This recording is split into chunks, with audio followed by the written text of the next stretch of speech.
দর্শক, স্বাগত জানাচ্ছি রাইজিং বিডির পক্ষ থেকে। আজ ময়মনসিংহের ত্রিশালে আসছেন প্রধানমন্ত্রী তারেক রহমান। প্রথমেই তিনি ময়মনসিংহের ত্রিশালের বৈলর ধরার খাল সেটি পুনর্খনন উদ্বোধন করবেন। আমি এই মুহূর্তে আছি সেই ঐতিহাসিক খালের। ঐতিহাসিক বলার কারণ দর্শক আপনাদের জানিয়ে রাখি, এই যে খালটি এটি 1979 সালে প্রয়াত রাষ্ট্রপতি জিয়াউর রহমান তিনি কিন্তু এই খালটির পুনর্খনন উদ্বোধন করেছিলেন। আজকে ওনার ছেলে প্রধানমন্ত্রী হয়ে তিনি আবারও এই খালটি পুনর্খননের উদ্বোধন করবেন। এটি এই এলাকার মানুষের জন্য একটি ঐতিহাসিক দিন। আজকে যে রাষ্ট্রপতি বাবার ছেলে প্রধানমন্ত্রী হয়ে এই খালটি উদ্বোধন করছেন, আজকে প্রধানমন্ত্রীর মানুষ কিন্তু খুবই উচ্ছ্বসিত।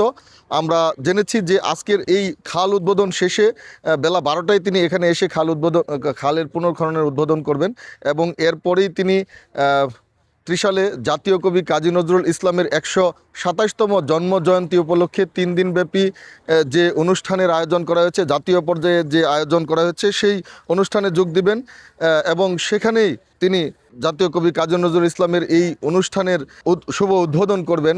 আমরা জেনেছি যে তারেক রহমানের এই যে আগমন, এই আগমনকে ঘিরে এই ময়মনসিংহের ত্রিশালে আজ সাজ সাজ রব বিরাজ করছে।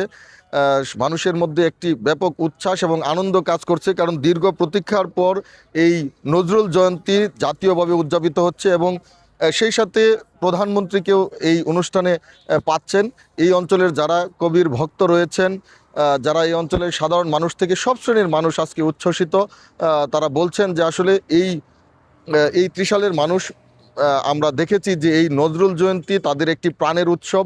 প্রতি বছরই এই উৎসবটি হয়ে থাকে, যদিও গত 2 দশক ধরে এটি জাতীয় পর্যায়ে উদযাপিত হয়নি। স্থানীয় প্রশাসন সেটি আয়োজন করেছিল। এর আগে 2001 থেকে 6 সাল পর্যন্ত সেই সময়টিতে আসলে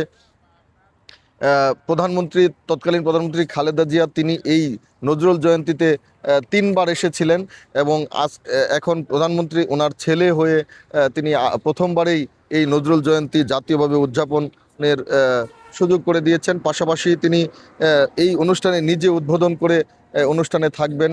এটি এই অঞ্চলের মানুষের জন্য অত্যন্ত আনন্দের এবং এই প্রধানমন্ত্রীর আগমনকে ঘিরে এই অঞ্চলের মানুষের মধ্যে বেশ কিছু প্রত্যাশা তৈরি হয়েছে। তারা বলেছেন যে এর আগে যখন খালেদা জিয়া এসেছিলেন তখনও কিন্তু তিনি এই অঞ্চলের মানুষের জন্য অনেক সুখবর দিয়ে গেছেন এবং এই অঞ্চলের মানুষ প্রত্যাশা করছেন আবারও প্রধানমন্ত্রীর আগমনকে ঘিরে এই অঞ্চলে তারা প্রধানমন্ত্রী বিশেষ কিছু ঘোষণা করে যাবেন এবং ইতিমধ্যে তারা বেশ কিছু দাবিও কিন্তু গণমাধ্যমের মাধ্যমে প্রধানমন্ত্রীর দৃষ্টি আকর্ষণের চেষ্টা করেছেন।